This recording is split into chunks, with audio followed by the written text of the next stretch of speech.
Estamos con Javier Gómez, Paco Palma, Enrique Pérez Cabezas y un servidor, Pedro Soler. Todos trabajamos en Radio y Televisión Española, todos estamos interesados en las nuevas tecnologías y algunos pues han trabajado y realizado proyectos, como es el caso de Javier y Francisco Palma. Primero hacer una breve exposición de cómo veis vosotros esa transformación digital, pequeño diagnóstico de situación y cuál sería un poco el rumbo a seguir. Javier. Podemos decir que, bueno, pues que todas las referencias respecto a los medios de comunicación están rotas, nadie está haciendo el papel que se les supondría hace unos años. Y bueno, pues en este escenario en el que no hay referencias ni hay nada claro y todos estamos probando todo, lo que es muy importante es tener un equipo trabajando y en la investigación de las tendencias, precisamente para anticipar movimientos en el futuro. Yo creo que ahora obliga a definir qué queremos, qué dimensión queremos tener y qué objetivos nos marcamos. En la nueva dirección, que yo tenía bastante más esperanzas, lo único que he notado es que se les preocupa la emisión y los informativos. Y claro, eso para mí se queda muy pobre. Ahí tenemos una fábrica de 6.000 personas, hay una parte de entretenimiento, una parte de formación que no se está atendiendo y nadie dice nada. Yo creo que es urgente empezar a definir eso y enlazarlo con toda la transformación digital, porque si no es que nos quedamos fuera del escenario. Ahora va Quique y luego nos centramos sobre todo en el cómo de vuestro proyecto, que es lo que nos ha traído a hacer este primer ensayo y esta primera tertulia. Quique, si puedes señalar... No, bueno, yo continuaría, es decir, en la misma línea que han definido Javier y Paco, creo que estamos en un momento de indefinición, de falta de claridad, además en un momento político convulso, complicado, con un gobierno y sus nombramientos que parecen provisionales y tal, el cómo se tiene que constituir ese servicio y la decisión política de cuál es el modelo, es decir, ¿qué vamos a hacer? ¿Contenido informativo o algo más? A ver, lo primero que tenemos que decidir es si seguimos haciendo lo que hacemos, quiero decir, la estructura que tenemos y todo tal y como lo tenemos actualmente, o tenemos dos opciones más, el ir a la parte de informativos y lógicamente a la parte de entretenimiento, pues es donde más nos está afectando todos los operadores que están apareciendo y nos están haciendo cada vez más pequeños. ¿Vale? Con lo cual, nuestros recursos, fijaros que solamente Netflix en el 2017 dedicó 7.000 millones de dólares a fabricar contenidos y nosotros tenemos 300 para todo. O sea, las dimensiones son siderales entre lo que puede hacer una plataforma y nosotros, ¿no? Y la otra opción, pues es irnos a un mundo global.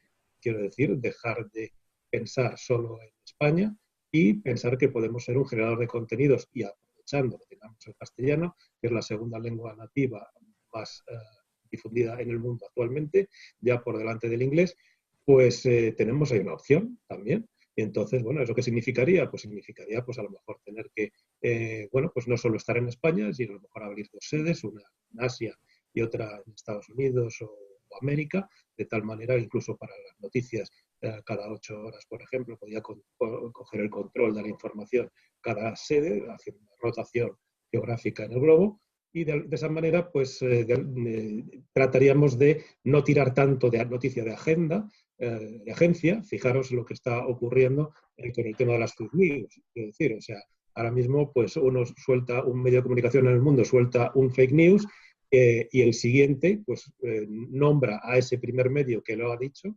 y lo vuelve a reemitir, un tercero vuelve a hacer lo mismo y al final resulta que todo el mundo está retransmitiendo una fake news porque el primero no la compra.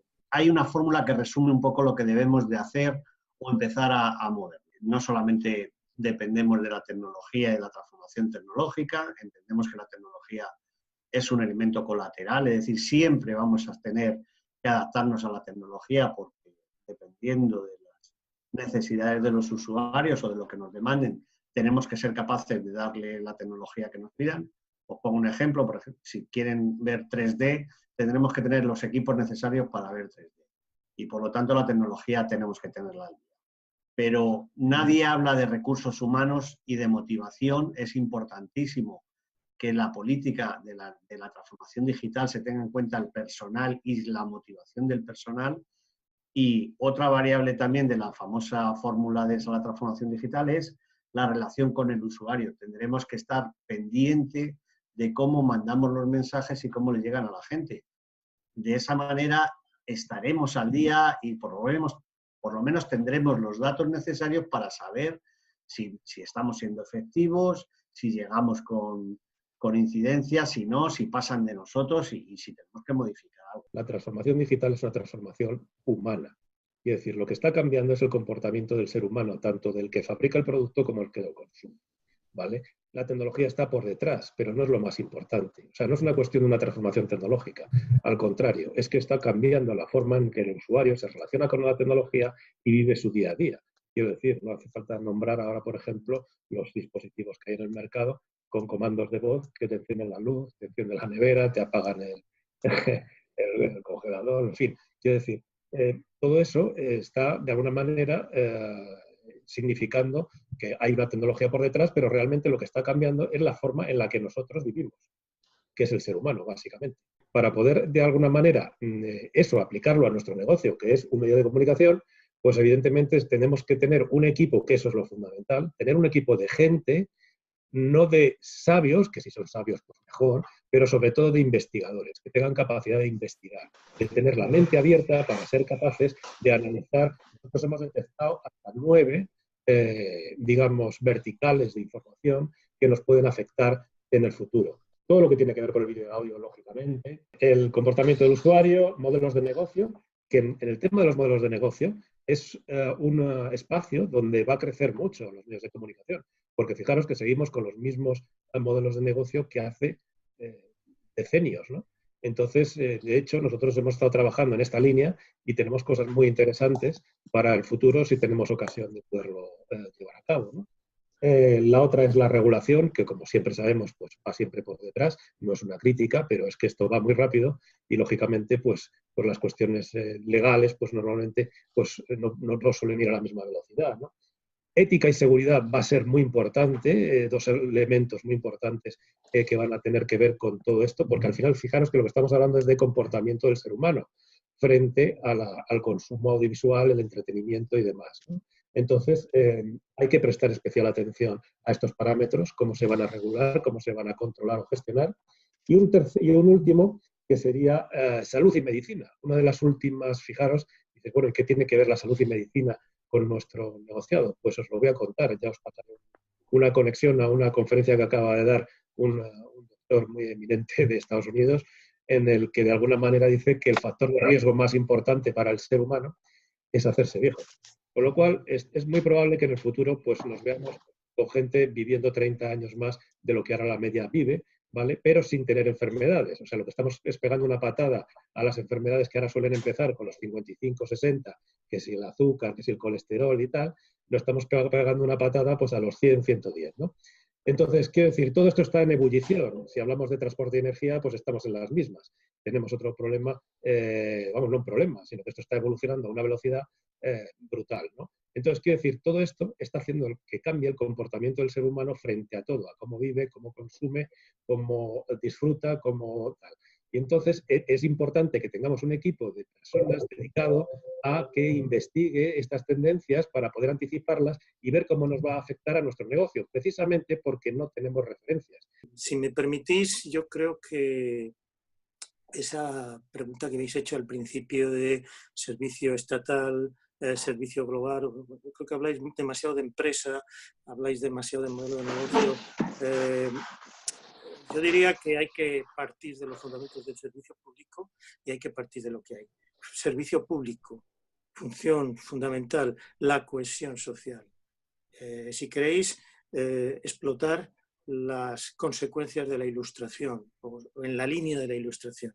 Es decir, aquella famosa trilogía de informar, formar y entretener, de la cual pues prácticamente ya lo único que queda es el entretenimiento, ¿no? Porque la formación a nadie le importa, la información se ha convertido en entretenimiento, etc. Pero recuperar eso en el sentido de que la función del servicio público sigue siendo dar contenidos culturales, y no digo en el sentido de alta cultura, sino ya no me atrevo a decir audiovisuales tampoco, y tampoco quiero decir contenidos informativos, quiero decir fórmulas de consumo cultural que sirvan al ciudadano, que le ilustren, que le ayuden a ser más consciente, a ser más crítico en la sociedad en la que vive, a que haya una mayor unión entre los miembros de esa sociedad, de manera que si hoy, digamos, la solución fuese, es decir, tradicionalmente se ha dicho, el servicio público tiene que hacer lo que no hace el mercado. El mercado no da determinados productos, pues esa es la función del servicio público, que era una visión un poco reduccionista, pero bueno, vamos a aceptarla. Pero es que a lo mejor a través de los servicios de pago el mercado está dando productos que podríamos llamar entre comillas de calidad. Entonces, ¿qué ocurre? Pues que todos tenemos que tener una suscripción por 10, por 15, por 20, por 30 euros mensuales. Tenemos que partir de lo que tenemos, un servicio público español. Por lo tanto, trabajar en la cohesión española. Un servicio público lineal. No podemos quedarnos en el servicio público lineal, pero tampoco podemos abandonarlo. Con una metáfora que he usado por ahí, todas las empresas de automóviles, todos quieren convertirse en empresas de movilidad, pero ninguno deja de fabricar, publicitar y vender automóviles. Yo cuando comentas tu intervención, es que todo tiene que ser paralelo. Nadie está diciendo que se quite la TDT, ni tampoco en nuestro proyecto, en nuestro discurso está el que se quite la TDT. Al revés, tenemos que potenciar la TDT, pero también tenemos que mirar los consumos de las otras medios de consumo de los chavales, porque al final, cuando se den cuenta que nos ve el 3% de la gente, los políticos van a decir, vamos a cerrar esto. Ese es el miedo que tenemos. Y por lo tanto, ni siquiera, Paco, por eso, sino porque tan obligatorio. Tan debido es el servicio público a la persona de 65 años. Claro, como el de 90. De 25. Claro, lo que pasa es que el de 65... La fórmula de... Lo que pasa es que el de 65 va a ir desapareciendo. No, en todas las plataformas, no en una solo, en todas y atender todos los sectores y todos los segmentos de la sociedad, efectivamente.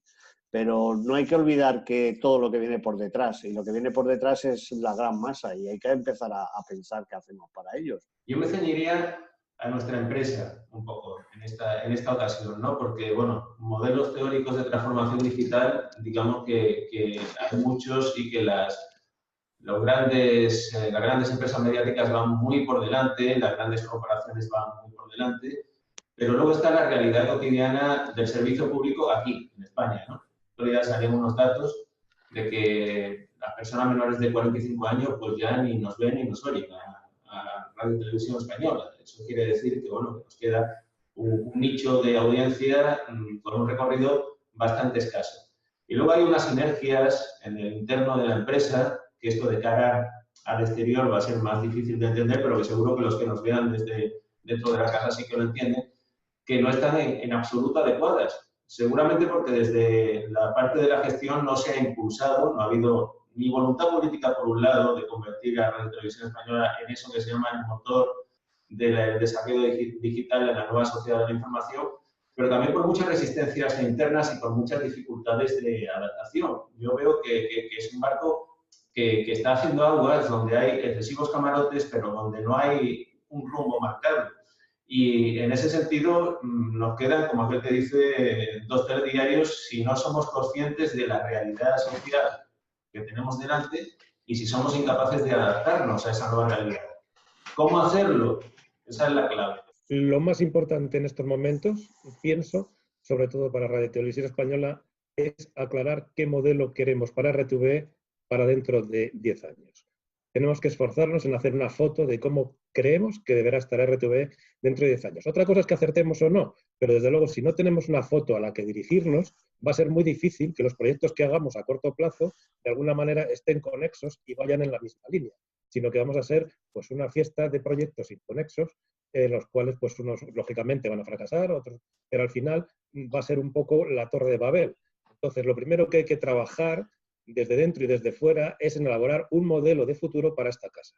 Gracias Paco, Quique, Rafa, Javier, gracias a los que nos veáis en diferido, porque dentro de poco lo haremos también en abierto.